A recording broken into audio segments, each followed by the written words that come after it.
오늘 우리들에게 주시는 하나님의 말씀 사무엘상 2장 22절에서 26절 말씀입니다. 엘리가 매우 늙었더니 그의 아들들이 온 이스라엘에게 행한 모든 일과 회막문에서 수종드는 여인들과 동침하였음을 듣고 그들에게 이르되 너희가 어찌하여 이런 일을 하느냐. 내가 너희의 악행을 이 모든 백성에게서 듣노라. 내 아들들아, 그리하지 말라. 내게 들리는 소문이 좋지 아니하니라. 너희가 여호와의 백성으로 범죄하게 하는도다.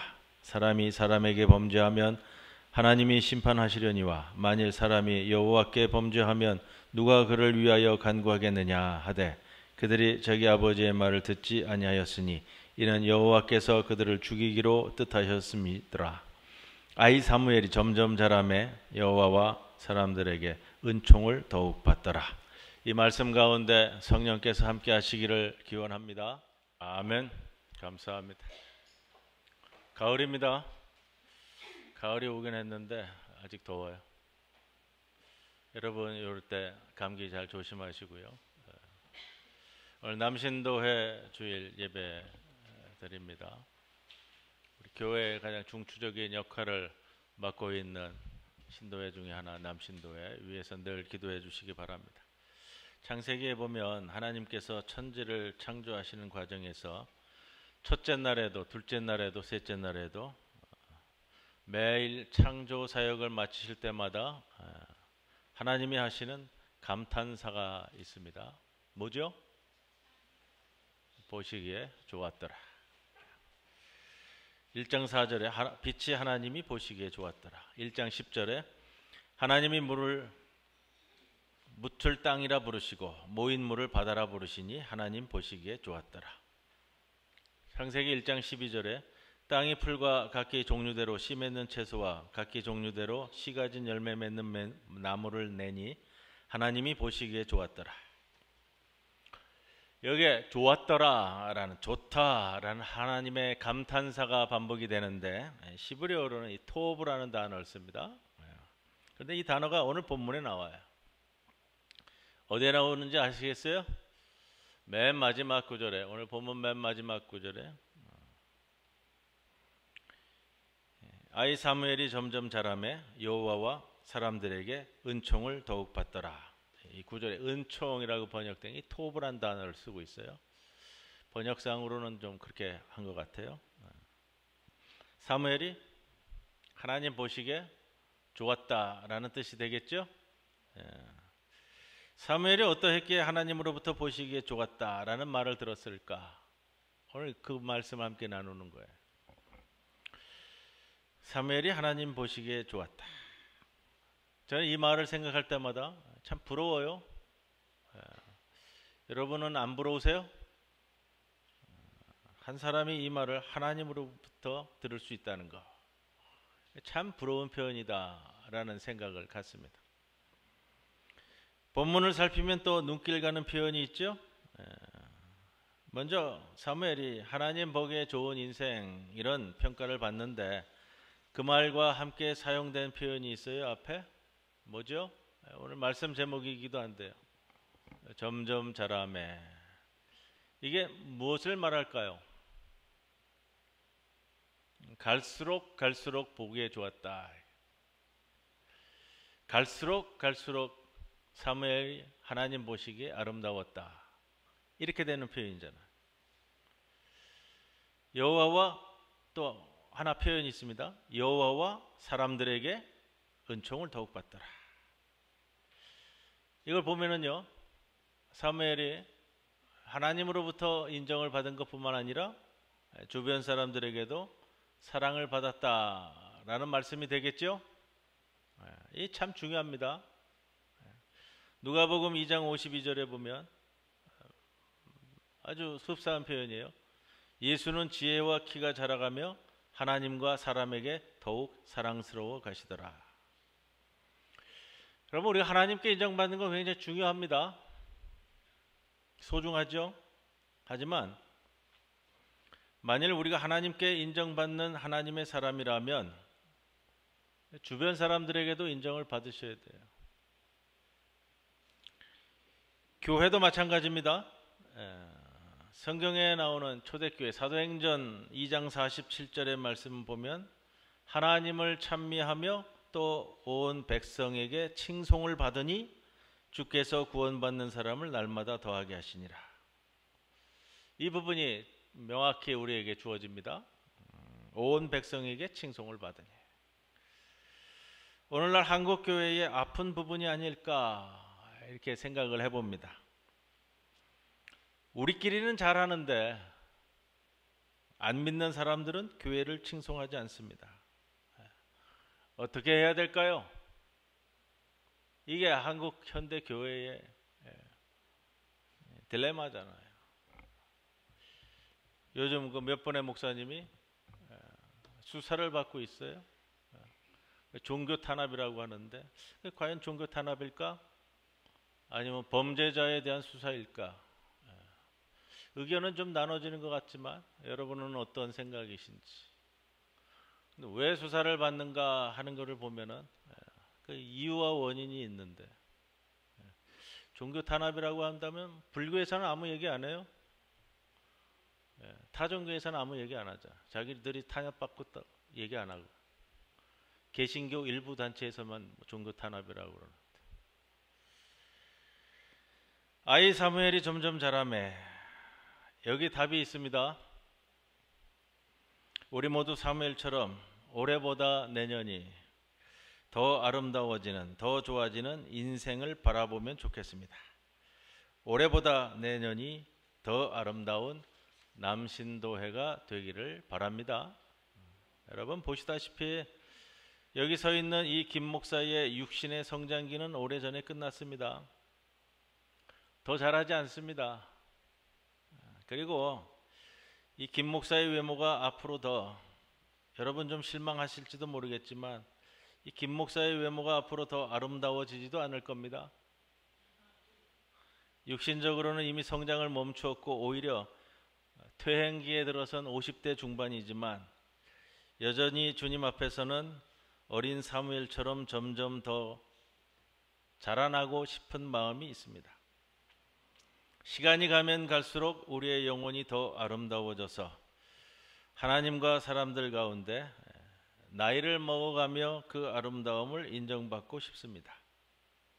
외모를 말하는 게 아니라요, 인간의 내면이 더 아름다워지는 것을 말씀드립니다. 물론 젊은 시절보다 받아들이는 폭이 더 넓어졌고 용서와 용납의 폭도 더 넓어졌습니다. 이제 누군가 나를 원망하고 내 마음을 상하게 하는 말을 해도 그 말이 다 사랑을 갈구하며 더 사랑받고 싶어하는 아우성으로 들리는 때도 되었습니다.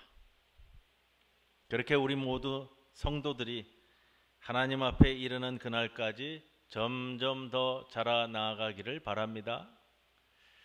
우리의 육신은 후패하지만 우리의 영혼은, 우리의 내면은 하나님과 사람에게 갈수록 아름답다고 인정받는 주님의 남신도회가 되기를 주님의 이름으로 간절히 축원을 드립니다. 그렇다면 사무엘이 어떻게 했기에 하나님께 그런 아름다운 삶이라고 불릴 수 있었을까? 우리가 사무엘처럼 갈수록 아름다운 인생이 되려면 오늘 본문에서 두 가지를 가르쳐주고 있습니다. 그 말씀을 나눌 건데요. 첫째 제목으로, 소제목으로 이걸 드립니다. 하나님 앞에 서 계십시오. 떠나지 마시고요. 사무엘상 오늘 2장, 3장을 쭉 연속해서 읽어보면 어린 시절의 사무엘을 묘사하는 구절들이 나옵니다. 우리가 오늘 사무엘서 말씀을 5번째 말씀 나누면서요, 계속 1장, 2장에서 반복되고 있는데 2장 11절 말씀을 보시면 엘가나는 라마의 저기 집으로 돌아가고 그 아이는 제사장 엘리 앞에서 여호와를 섬기니라. 2장 18절 말씀에 사무엘은 어렸을 때에 세마포 에봇을 입고 여호와 앞에서 섬겼더라. 21절 보면 여호와께서 한나를 돌보시사 그로 하여금 임신하여 세 아들과 두 딸을 낳게 하셨고 아이 사무엘은 여호와 앞에서 자라니라. 26절에 아이 사무엘이 점점 자라매 여호와와 사람들에게 은총을 더욱 받더라. 3장 19절에 사무엘이 자라매 여호와께서 그와 함께 계셔서. 이 반복되는 표현들이에요.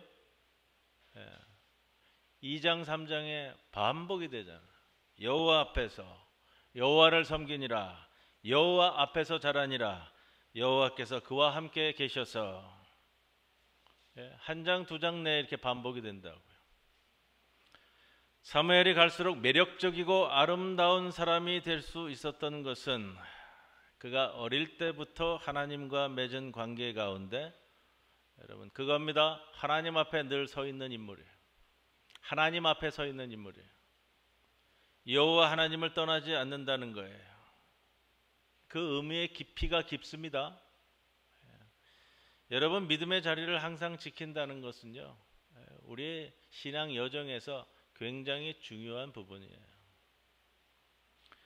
사무엘 2장과 3장에서 반복되는 표현이 또 한 가지 보이는데, 2장 11절 12절에 엘가나 라마의 자기 집으로 돌아가고 그 아이는 제사장 엘리 앞에서 여호와를 섬기니라.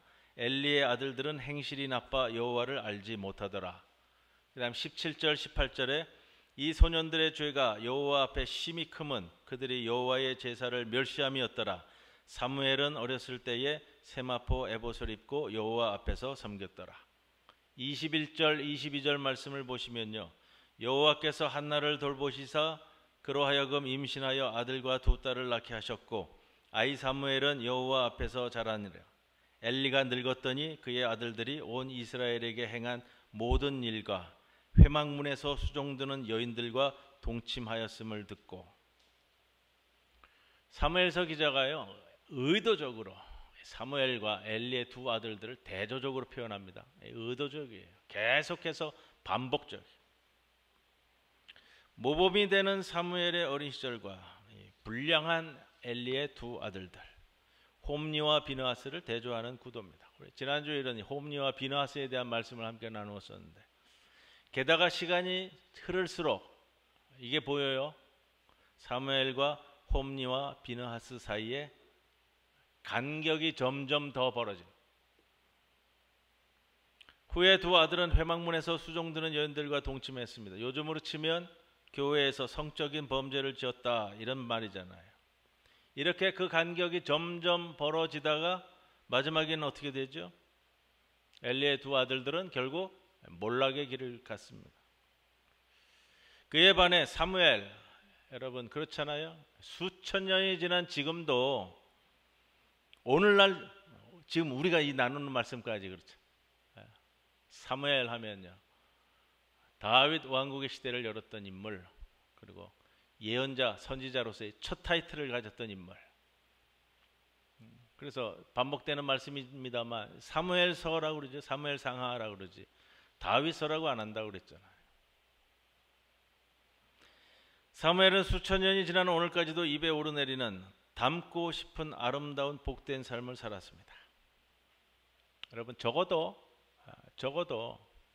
내가 주님 앞에 서 있으면 갈수록 추해지거나 시간이 갈수록 이 멸망의 길로 나아가는 그런 길은 되지 말아야 하잖아요. 여러분, 우리의 삶이, 특별히 남신도회가 오늘, 어제보다 오늘보다 내일이 더 아름다운 남신도회가 되기를 소망합니다. 홈리와 비느하스의 길이 아니라 사무엘의 삶의 궤도를 따라 살아가게 되기를 바랍니다. 그러면 우리는 어떻게 해야 될까? 여러분, 무슨 일이 있어도요, 가장 중요한 건 그거예요. 하나님 앞에 오늘도 서 있는 것, 떠나지 않고 항상 그 자리를 지키는 것. 그래야 일상의 삶 속에서 길을 걸어가면서 갑작스러운 난관에 부딪혔을 때, 그때라도 본능적으로 하나님을 떠올리고 하나님을 붙잡고 그분을 신뢰하고 그분께 도움을 구한 인간으로 살아갈 수 있는 거예요. 여러분, 제가 연초에 대신방 시작하면서 여러분들에게 말씀드렸어요. 가정에 찬송 하나씩 골라서 이 한 장만큼은 암송하시라고 그랬는데 암송하셨어요? 대답이 없으신 거 보니까 안 하시는 거예요. 1년에 한 장이에요. 1년에 한 장, 내 가정의 찬송. 여러분, 암송이 왜 중요한지 아세요? 그래야 내가 힘들 때, 어려울 때 찬송이 내 입에서 붙어 나온다고요. 어렵고 곤란할 때, 고난 가운데 있을 때 하나님의 말씀이, 하나님의 찬송이 내 입에 안 나온단 말이에요.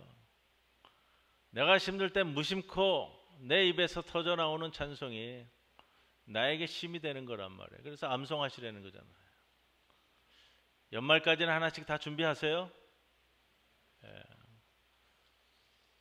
유대 소년들은 어렸을 때 이 성경을 암송하게 시키는데 그 표현을 쓰더라고요. 아무리 돌다가리라도 모세오경까지는 암송시킨다고요. 모세오경이 굉장히 많잖아요. 적은 거 아니라고요. 아무리 머리가 나빠서 못 외운다 하더라도요, 암송을 시키더라고요. 왜?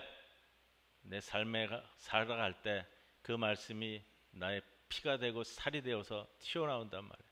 내 삶의 근간이 된다는 말이에요. 예.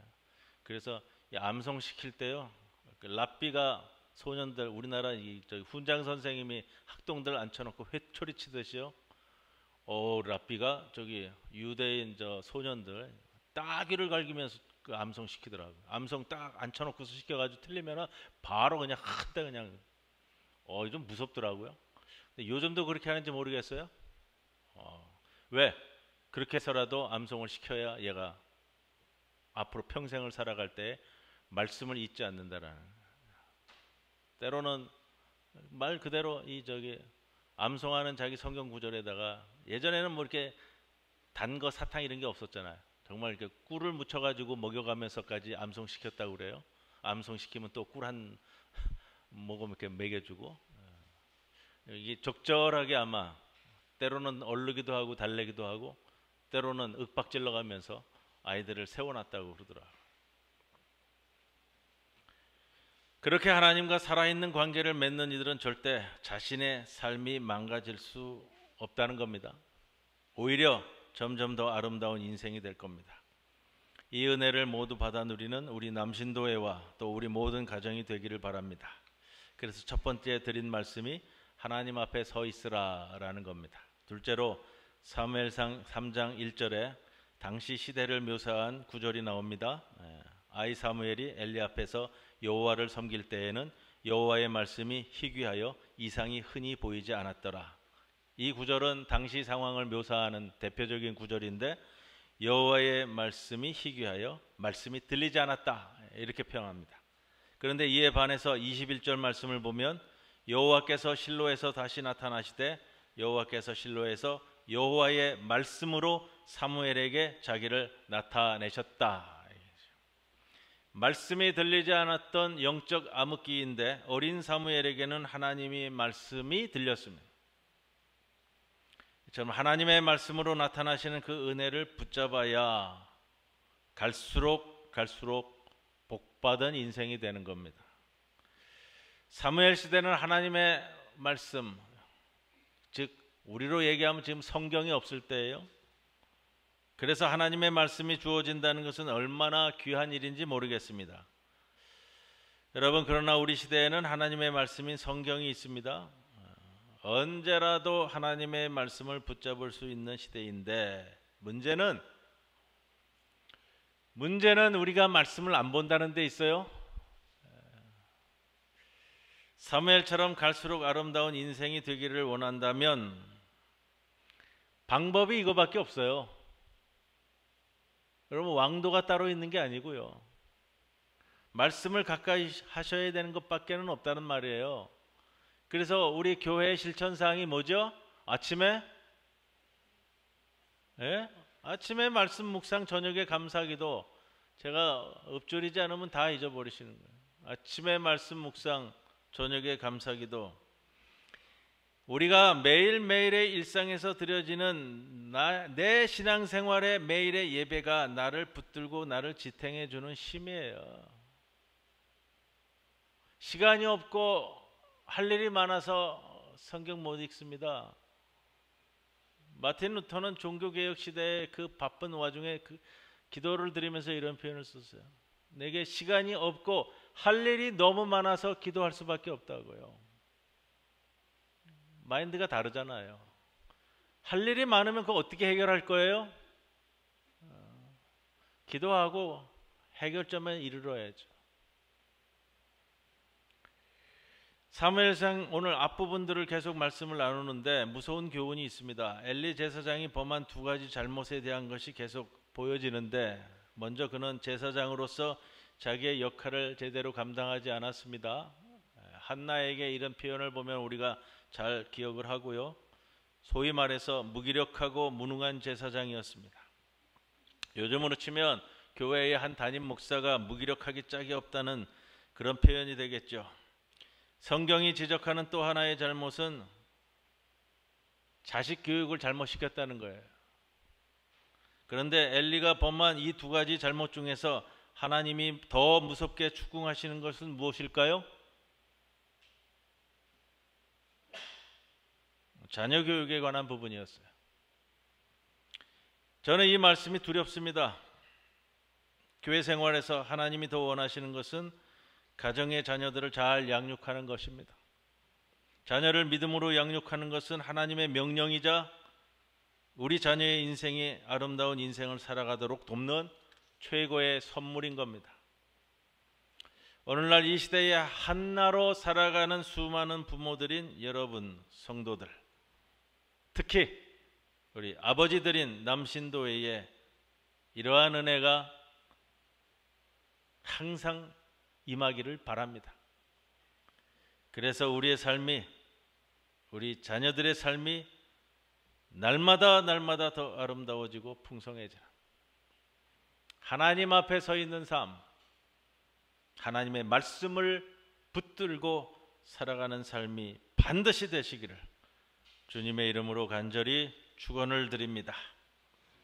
고마우신 아버지 하나님, 오늘 우리 남신도회 주일로 지키게 하심을 감사드립니다. 교회의 중추적인 기둥 중에 하나인 남신도회, 주님 늘 살펴주시고 인도해 주시고 또 앞으로 가야 할 방향도 보여주시고 항상 열정을 갖고 헌신하는 귀한 신도회가 되도록 이끄시옵소서. 오늘 주신 말씀처럼 하나님의 말씀을 늘 붙들고 하나님 앞에 서 있는 남신도회 되기를 소망합니다. 오늘 주신 말씀대로 그 말씀 붙들고 살아가는 우리 남신도회 또 모든 성도들 주님 이끌어 주시옵소서. 예수님의 이름으로 기도드리옵나이다. 아멘.